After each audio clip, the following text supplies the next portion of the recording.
নমস্কার, Gyandeep study centre YouTube চ্যানেলে প্রত্যেকে স্বাগত জানিয়ে আজকের আপনাদের সামনে আরও একটি নতুন ভিডিও নিয়ে উপস্থিত।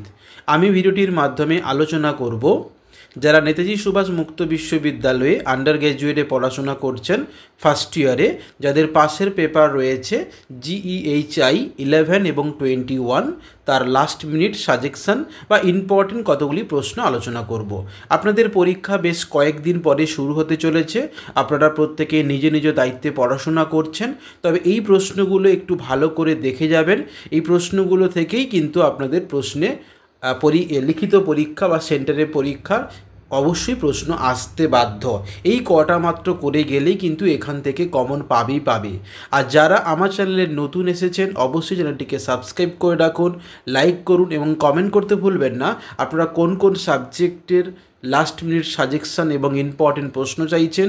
আমরা চেষ্টা করব সেই সমস্ত সাবজেক্টের প্রশ্নগুলো আপলোড করার, কারণ আমাদের এই ক্ষুদ্র প্রয়াস শুধুমাত্র আপনাদেরই জন্য। চলুন কথা না বাড়িয়ে আমরা শুরু করি। প্রথম যে প্রশ্ন আপনারা দেখতে পাচ্ছেন, টিকা মাৎস্য ন্যায়, খুবই ভেরি ইম্পর্টেন্ট প্রশ্ন এটা। আমরা জানি যে শশাঙ্কের পরবর্তীকালে বাংলায় যে অরাজকতা সৃষ্টি হয়েছিল, সেই মাৎস্য ন্যায় যুগ, সেই মাৎস্য ন্যায় সম্পর্কে একটি 6 মার্কের টিকা লিখতে হবে। নাম্বার 2, গুপ্ত পূর্বে বাংলার অবস্থা কেমন ছিল। নাম্বার 3, পাল রাজবংশের প্রতিষ্ঠাতা গোপাল সম্পর্কে লেখো। নাম্বার 4, কৈবর্ত বিদ্রোহের বিবরণ দাও। নাম্বার 5, প্রাচীন বাংলা ধর্মীয় ঐতিহ্য আলোচনা করো। নাম্বার 6, লক্ষণ সেন সম্পর্কে সংক্ষিপ্ত বিবরণ দাও। নাম্বার 7, পুণ্ড্রবর্ধন সম্পর্কে লেখো। নাম্বার 8, খড়গ শাসকের সম্পর্কে কি জানো লেখো। এবার আমরা আলোচনা করব 10 মার্কের প্রশ্ন। তবে প্রসঙ্গক্রমে বলে দিই, আপনাদের কিন্তু 10 মার্কে 2টি প্রশ্ন লিখতে হবে এবং 6 মার্কের লিখতে হবে 5টি প্রশ্ন। মোট 50 মার্কের লিখিত পরীক্ষা দিতে হবে। এরপরে আমরা চলে যাব 10 মার্কের প্রশ্ন।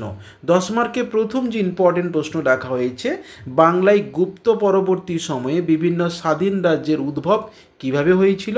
নাম্বার 2, বাংলায় গুপ্ত শাসনের অবস্থা সম্পর্কে লেখো। মোস্ট ইম্পর্টেন্ট প্রশ্ন।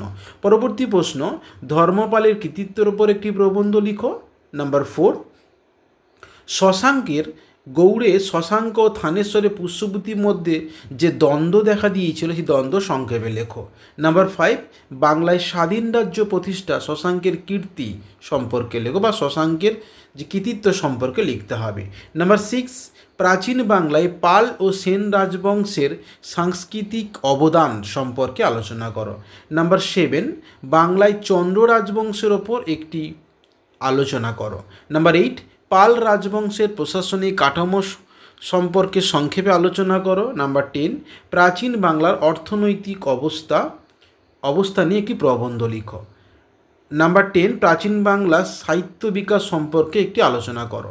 নাম্বার 11 বা শেষ প্রশ্ন, শশাঙ্কের নেতৃত্বে গৌড়ের উত্থান সম্পর্কে সংক্ষেপে লেখো বা যা যেন লেখো। তো এই ছিল যাদের ফার্স্ট ইয়ারে যারা পড়াশোনা করছেন বিভিন্ন সাবজেক্টে অনার্সের সাথে, যাদের পাশের সাবজেক্ট GEHI 11, তার ইম্পর্টেন্ট কতগুলি সাজেকশন বা প্রশ্ন। এবার আমরা আলোচনা করব GEHI 21 প্রথম যে প্রশ্ন, এর নাম্বার প্যাটার্নও ঠিক একই রকম, একই 50 মার্কের লিখিত পরীক্ষা হবে।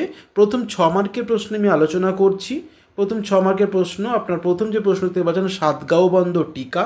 নাম্বার 2, টিকা বাংলায় রাজধানী লখনৌ সম্পর্কে লিখতে হবে। নাম্বার 3, পূর্ব ভারতে জগন্নাথ পূজার উত্থান সম্পর্কে আলোচনা করো।